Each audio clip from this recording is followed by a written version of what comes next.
So, when I ask, what is Odoo? What comes to mind? Well, Odoo is a bit of everything. Odoo is a suite of business management software that some people say is like fertilizer because of the way it promotes growth. But some people also say Odoo is like a magic beanstalk because it grows with your company and is also magically affordable. But then again, you could look at Odoo in terms of how its individual software programs are a lot like building blocks. I mean, whatever your business needs, manufacturing, accounting, HR programs, you can build a custom software suite that's perfect for your company. So what is Odoo? Well, I guess Odoo is a bit of everything. Odoo is a fertilizer, magic beanstalk building blocks for business. Yeah, that's it. Which means that Odoo is exactly what every business needs. Learn more and sign up now at odoo.com. That's ODOO.com.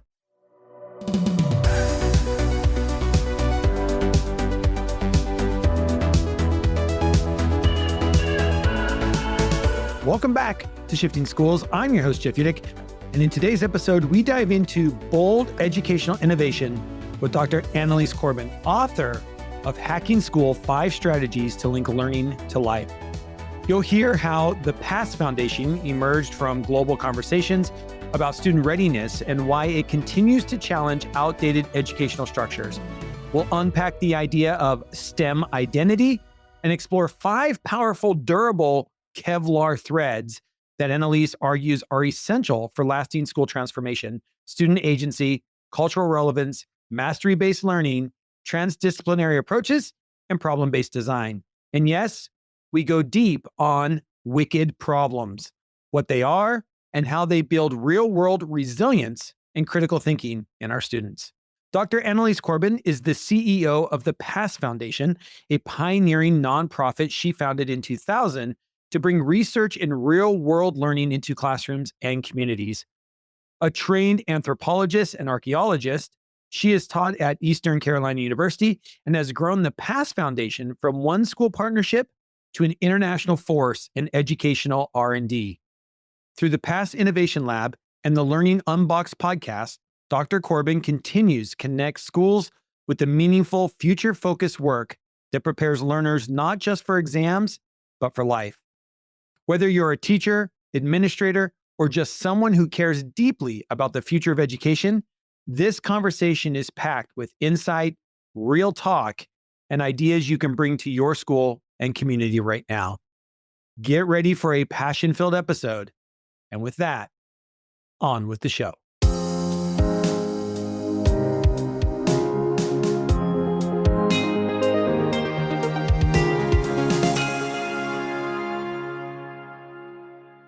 All right, welcome back to another episode of Shifting Schools. So excited today to be here with Annalies, author of the book, Hacking School: 5 Strategies to Link Learning to Life.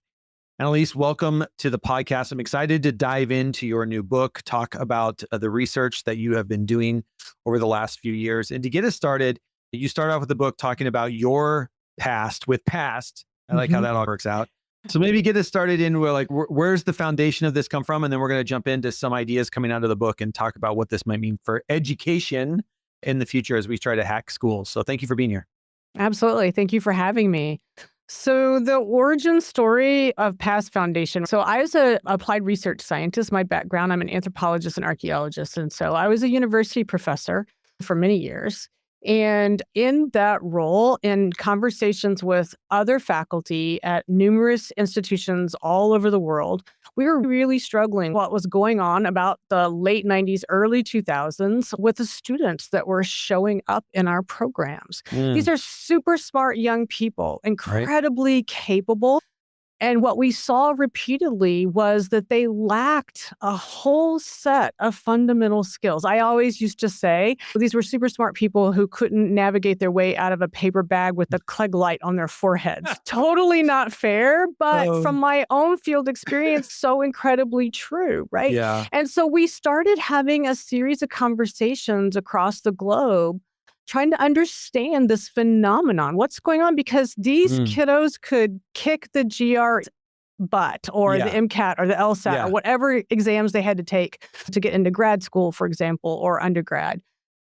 they were capable. That wasn't the issue. And we had the same conversations with industry partners, the places where these kids were going for their first jobs. And industry was telling us the same things. Yeah. And the interesting thing is industry's blaming post-secondary blames K-12, Sure. blames family and community. And nobody was owning A, the problem, or B, a set of solutions. And I would argue at that time, it wasn't solutions. We were going to get to solutions at some point, right? But we had to fundamentally understand the disconnect. We needed to ask a different set of questions. Yeah. And that's the genesis of the PAST Foundation, which is a stupid name, honestly. It's an acronym for Partnering Anthropology with Science and Technology, because what we understood at the heart of this, and this was long before people were talking about STEM, and we were using all of those insane acronyms as well in the world of education. And it was really around the idea that if we could go back and put humans at the center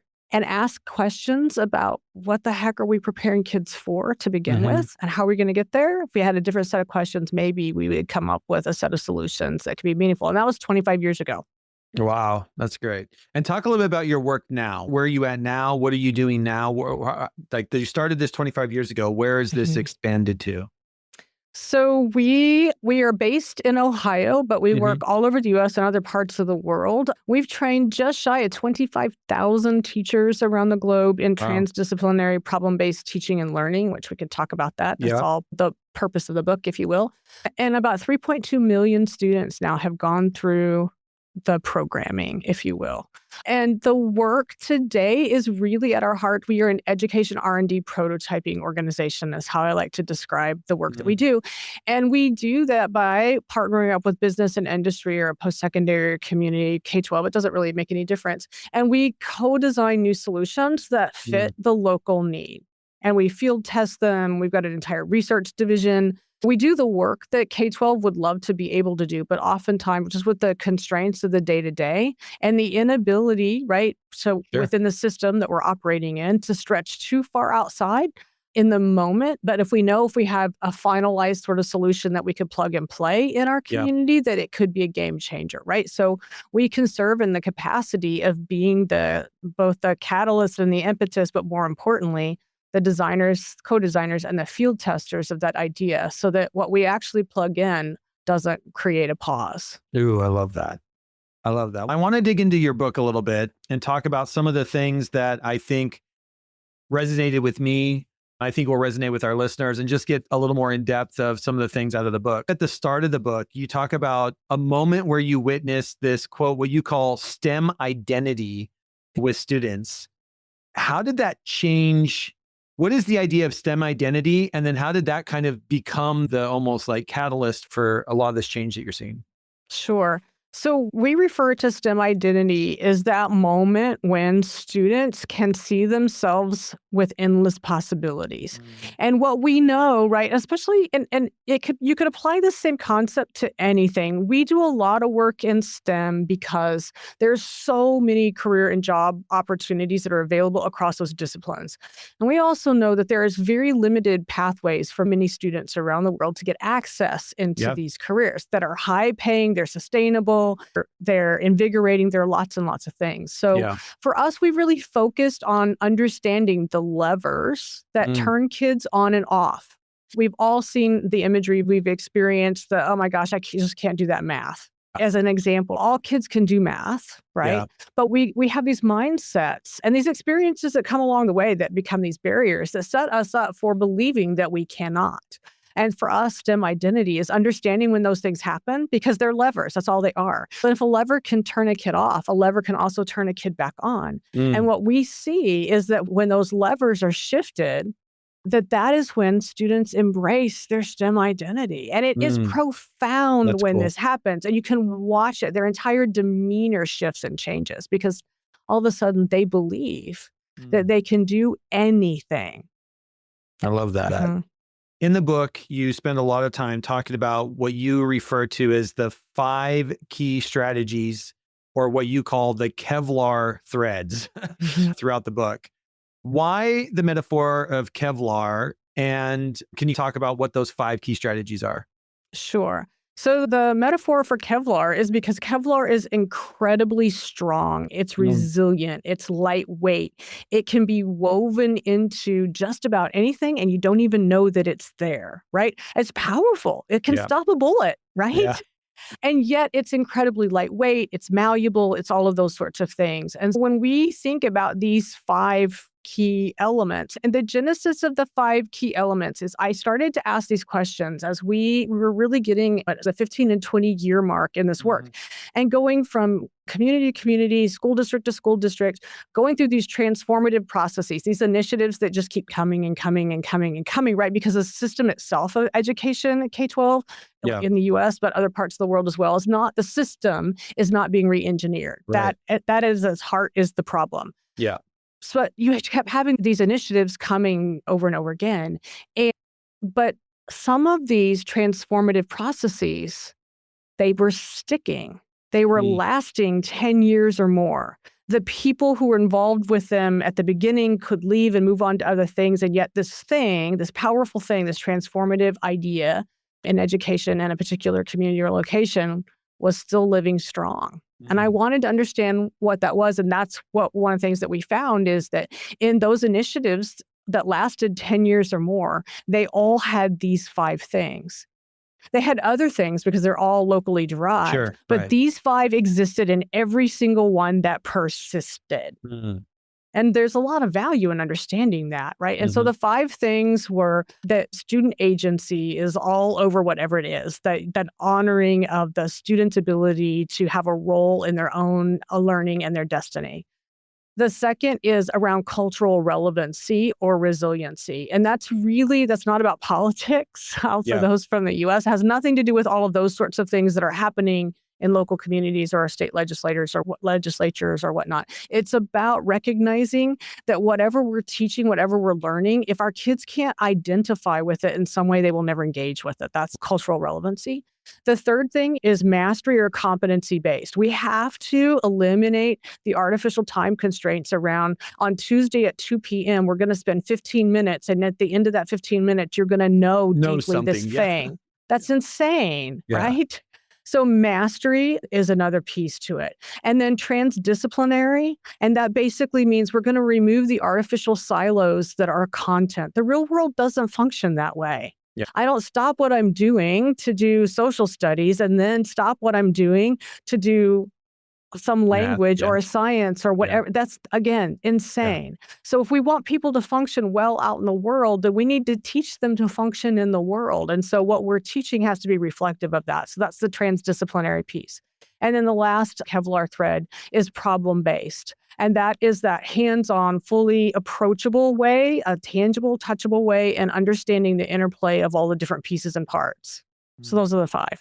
So here's the thing, and this is where, as I was reading the book and going through this section of the book, which I read again this morning before we got on, none of those are new. No. I became an educator in the 90s.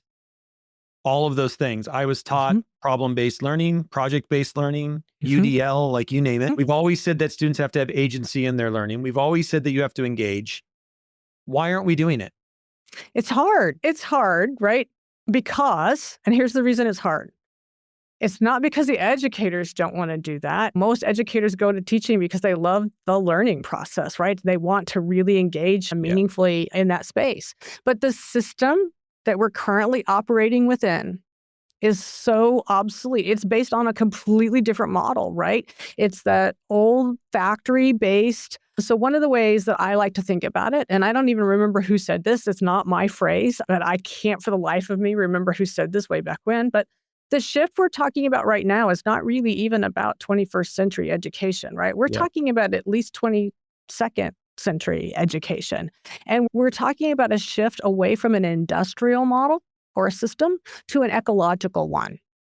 And if you think about how those two kinds of systems are engineered so very differently with different purposes in mind, that's part of the problem. And so that's the reason we're not doing it, right? And most educators are doing some of these consciously or unconsciously in their classrooms, but very few of them are functioning inside of a system that allows them to take all 5 of them on every single day by design.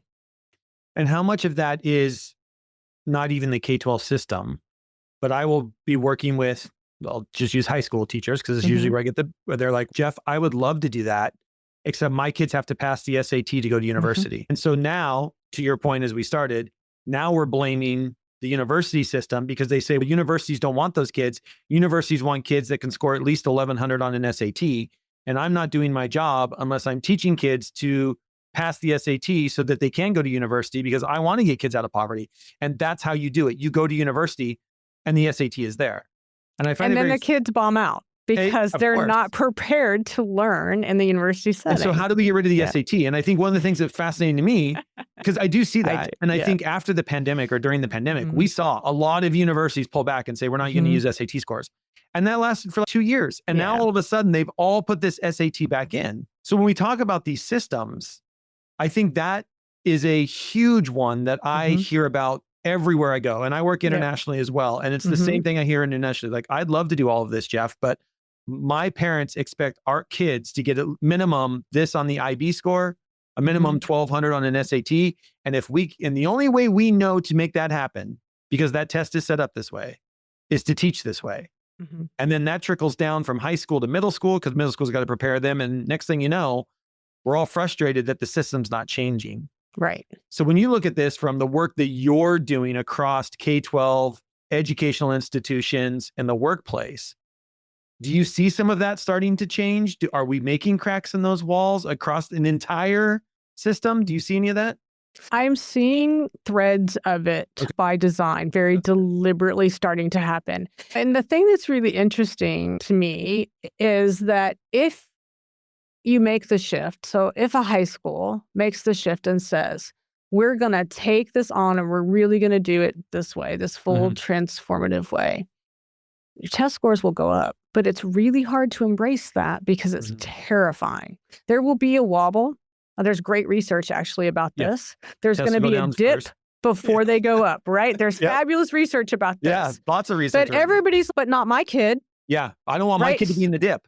Exactly. Yeah. Right. But the reality is we see this all the time in our work. And when you go all in, you don't have to stop to teach. You might have to teach a kid how to actually navigate the exams because we need to be able to have those quantitative exams. It's super important. We need that data, right? We need that opportunity in terms of the way that we're thinking about assessment.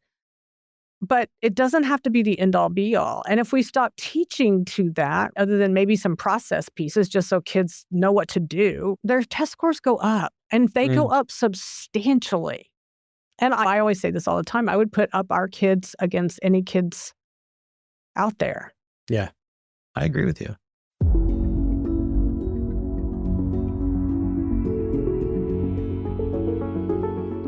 Let's be honest. Sending students to a news site isn't working, but Newsreel meets them where they are.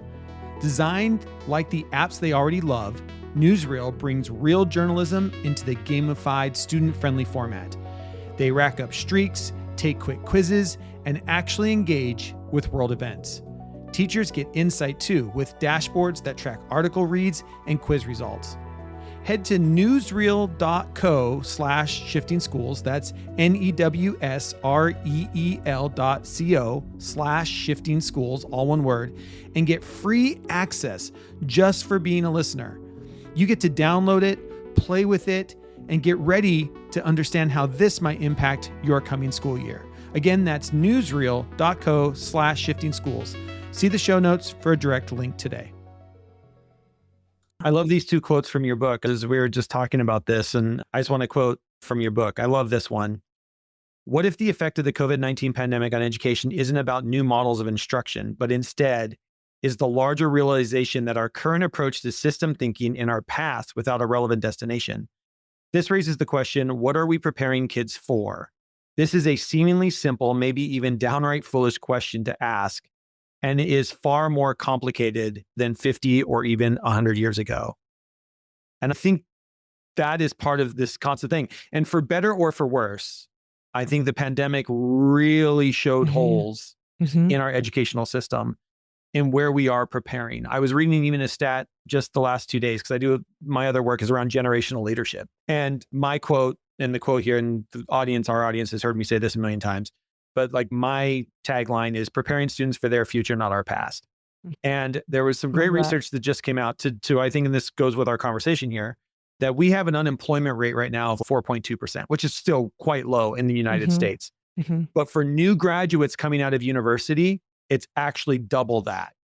A new graduate leaving university today, it has an unemployment rate right around 8.5%. This idea that this system is set up to create one type of worker or one type of mindset or one type of whatever it has is showing that we are graduating students out the other end, because us in K-12 is to prepare kids for their future, not our past. Right. But the future we're preparing them for isn't the future that in many cases are the jobs that are there. And so all of a sudden these kids have gone into universities, are coming out, and they're just like, but I've got the piece of paper, I've got the degree. I did the learning like they told me to. I got 1,200 on the SAT, and the jobs aren't there, or the right jobs aren't there, or the right mindsets, which I believe is actually more. Like the jobs are there. We show that the jobs are there, but they don't have the mindset of going through this. Correct. One of the things I love about in the book is you talk about how do we create, and I love this, this is a quote from page 24, wicked problems, which are complex, continuous, and defy complete definition and resolution. Can you talk about this idea of wicked problems? Yeah. And I think that this gets to the heart of what we want from all those graduates, right? All those young people entering the workforce. We want them to be epic, unbound problem solvers. We want them to bump up against anything, any task, any idea, any constraint, and just be able to start breaking it down. And we also, and the reason wicked problem is as opposed to just traditional problem solving is, so the premise behind a wicked problem is that there is no single solution. And a wicked problem is something that is so big, right? It's so audacious that it has so many different pieces and parts that are all related that you could spend a lifetime working on it and never solving the entire thing, because it lends itself to you having to ask the next question and ask the next question and ask the next question. That leads to great thinkers, people who can think. They can take in data, they can understand technology, they can understand science, they can apply mathematics, and they are unafraid of all the things they don't know. And they're willing to go out and find the information they need to apply it to trying to solve or come up with a possible solution, because a wicked problem is going to have numerous potential solutions. And I think a wicked problem is inherent interdisciplinary.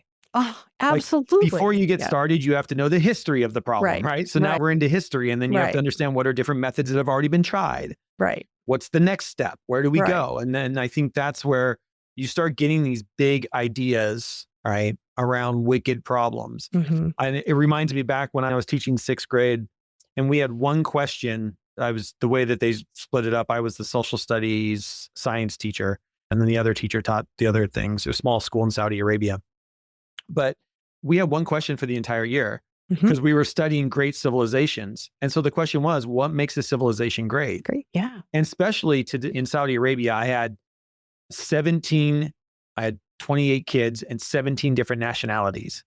And every nationality believes their civilization is great, right? And yet we're supposed to be studying the greatest, right? The Romans and the Greeks, because that's what you have to do. But I'm thinking it was a great question, because there is no simple answer of what makes a civilization great. And everybody believes their civilization is great. Everybody's trying to improve their civilization. So what if everybody's trying to improve, then what makes a great civilization? And at the end of the year, that was the exam question. What makes a great civilization, and why do you believe your civilization is also great? And I think it's those kind of things. Like there's no simple answer, and you have to get into the science and technology and the arts and there's so much that goes into a big, beautiful question like that there is no right answer.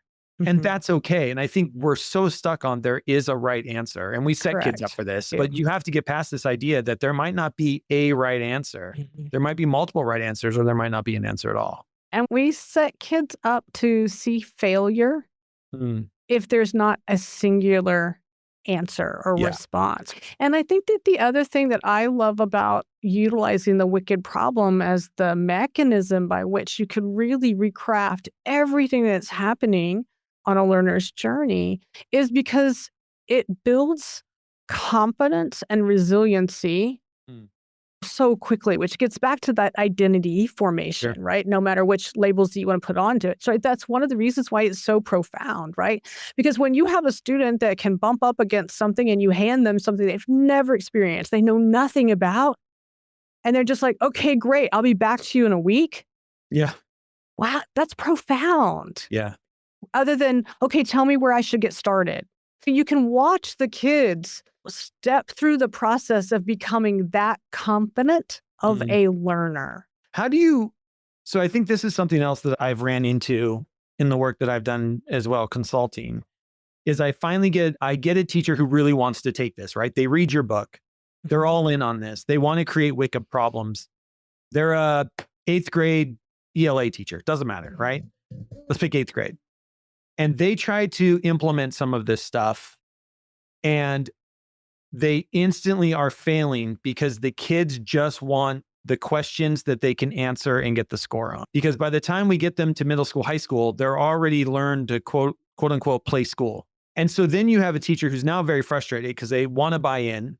They understand that this is the path forward. To your point, every teacher wants this, right? This Correct. is what teachers want to do. How do you start to break down for a child who is used to playing school one way, and all of a sudden gets that awesome teacher in 9th grade that says, no, we're going to be dealing with wicked problems. Mhm. And the parents push back, the students push back and say, no, I just need, what chapter are we on this week? How do I read Right. the chapter in the book and learn about the Romans or whatever it happens to be?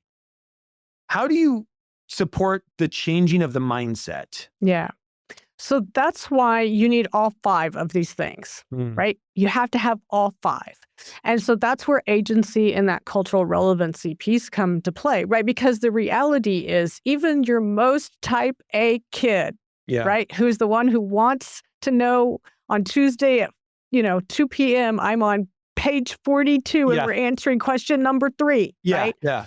It's understanding who your students are and crafting the opportunity around the wicked problems or any of the other pieces that you're doing with those students in mind and letting them co-design with you. That's the key. And yet that's really hard because we're not trained as educators to do that. We're trained to be the expert standing at the front of the room. Yeah. Even the best teachers are still trained that way. Yeah. They know that's not the way, and many of them don't run their own classrooms that way. But Right. there's still this tendency, to your point, right? And the breaking down of that is going on that journey together. And I've watched it happen time and time again. And as soon as you can get that educator to embrace getting to know the kids and having the kids co-design with them, and it takes a little bit, you got to scaffold the kids, you can't throw it all at them at once, they will get on board pretty quickly if you do it with that kind of deliberation. But you're not wrong. It's incredibly difficult to do. The families, now that's a whole nother conversation, right? Yeah. Because it was good enough for me. Why is it not good enough for my kid? Yeah. I Right? was supporting a Yeah. school to do a very similar thing, and the parents held an emergency parent meeting and made the school go back.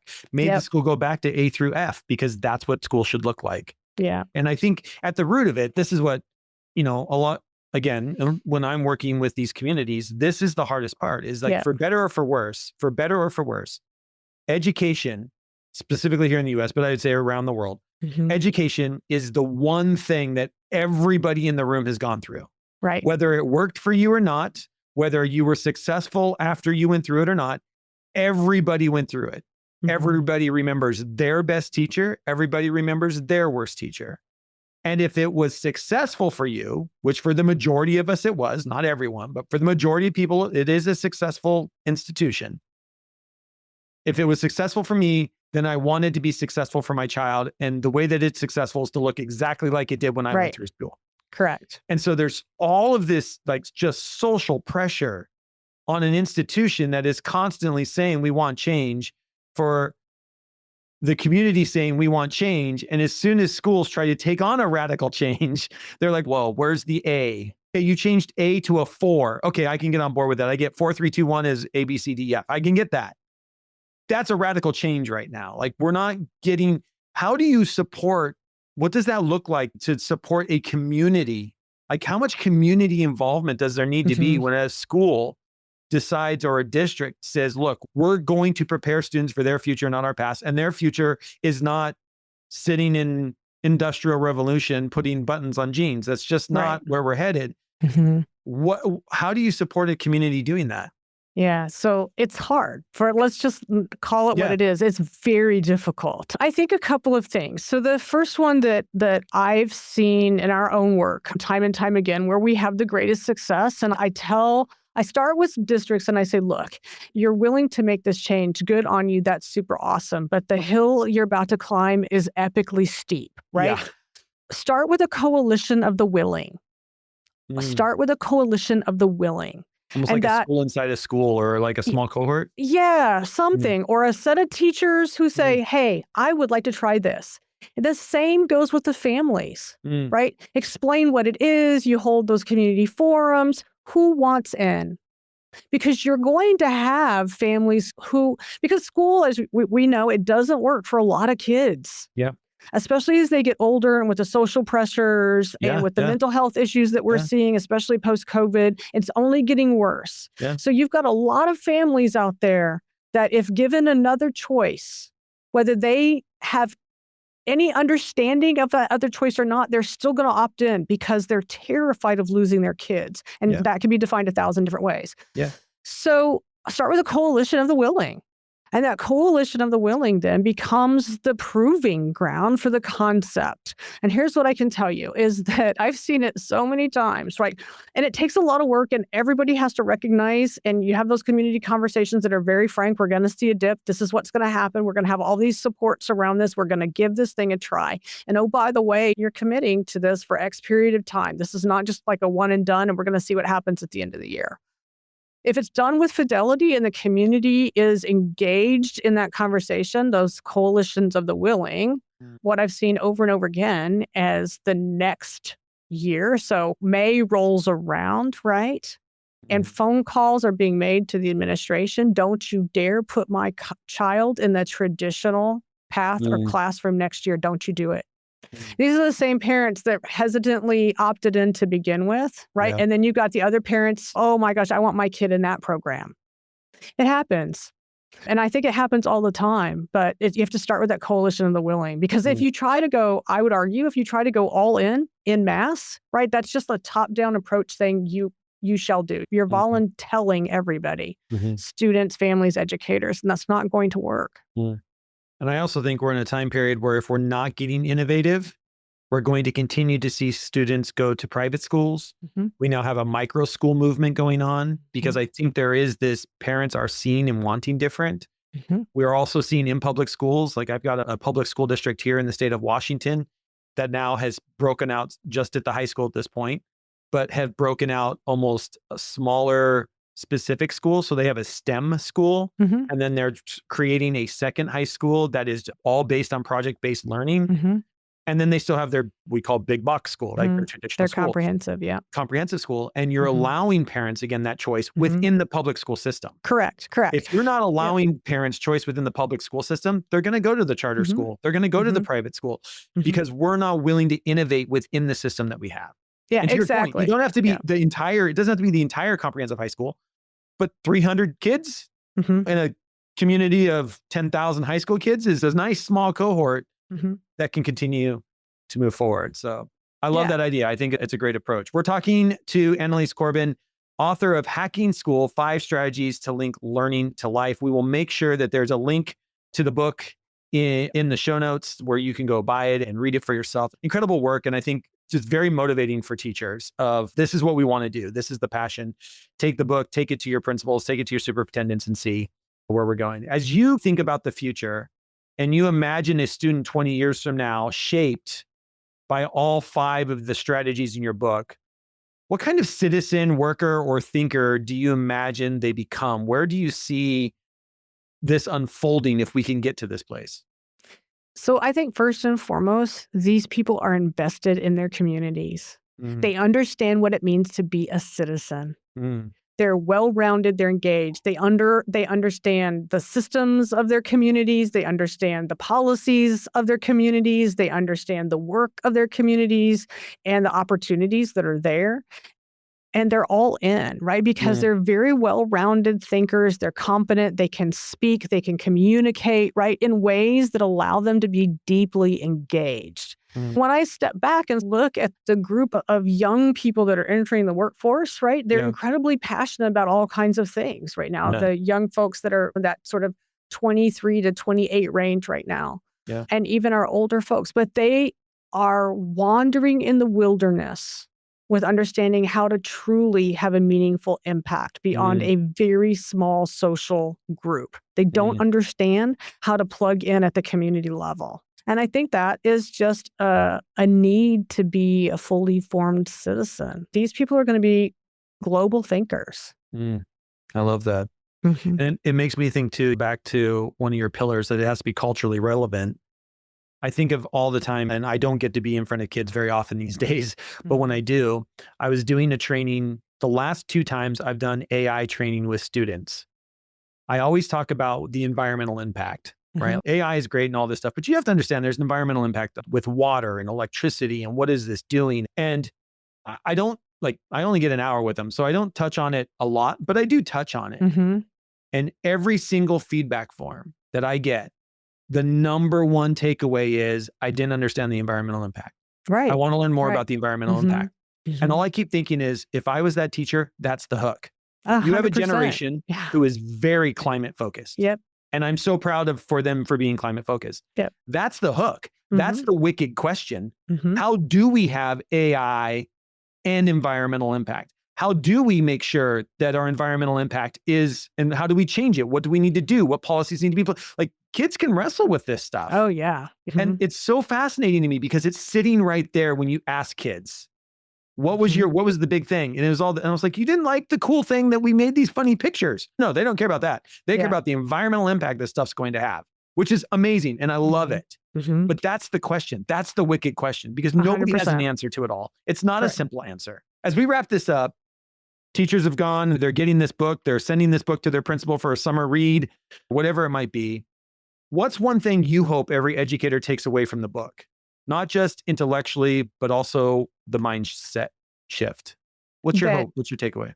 my hope and takeaway is that these educators who came to this field Yeah. because of their love of learning will re-engage Yeah. with their own inner passions. One of the other things that I talk about all the time, the next book that I have coming out, it's called Teach Your Passion. Mm, And it's because we need our educators to be whole, fully formed people as well. They yeah. are, right? But we limit who shows up in that classroom. We say, as an educator in this particular classroom, in this particular school, you have to be this right here, Mm, whatever this happens to be. yeah. Bring your whole authentic self. That's what I hope that they will get out of it, right? Because as soon as they do that, then the kids and their families will go on that journey with them because they are authentic. I can't wait for that book. I think exactly what you're talking about is, it's the reason why we don't have enough teachers going into, or people wanting to be educators. And Mhm. it's the reason why we have educator burnout at an all-time high. And I think 100%. all of this is wrapped into one big, Yeah. beautiful, crazy bow that we call the educational system. Sure. So I'm excited to hear that book too. Hacking School, 5 Strategies to Link Learning to Life. We'll make sure to link to it down in the show notes. We're here with the author, Annalies Corbin.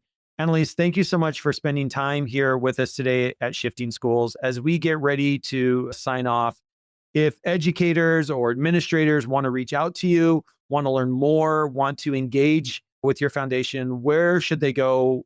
What is the best way to connect with you?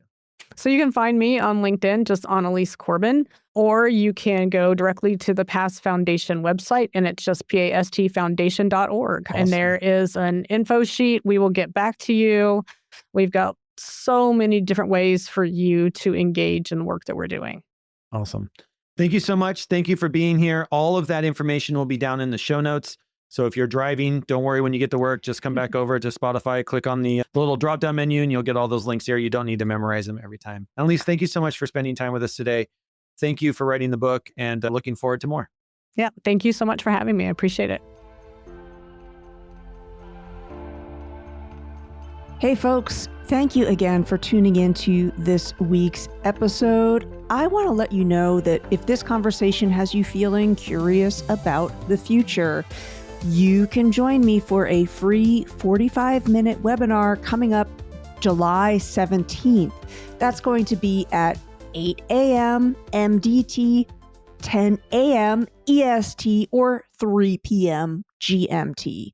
That free 45-minute webinar, July 17th, is going to be exploring futures literacy to help us better understand emerging career pathways. Futures literacy is a huge passion of mine, and I will be showing you how you can use it to better imagine multiple futures. We will dig into existing signals. These are clues about where the future world of work might be headed. And we'll also dig into some of the trends. These are evidence-backed pieces of research that show us something is shifting. If you'd like to join me for that free 45-minute webinar, you can register at www.shiftingschools.com. Hope to see you July 17th. Hey there, dedicated listener. If you've made it this far, we know you're passionate about shifting the way education works. And Tricia and I appreciate you. If you loved what you heard today, we'd be so grateful if you could take a moment to rate and review Shifting Schools wherever you listen to podcasts. Those ratings help us reach even more educators just like you. And if you know someone who could benefit from these conversations, please share this episode with them. Just one person. Think of the impact we can make together. Don't forget to sign up for our newsletter for even more great content. And if you haven't already, join us at Camp Shifting Schools, where the conversations keep going long after the podcasts end. Thank you for being a part of this journey, and thank you for being part of Shifting Schools.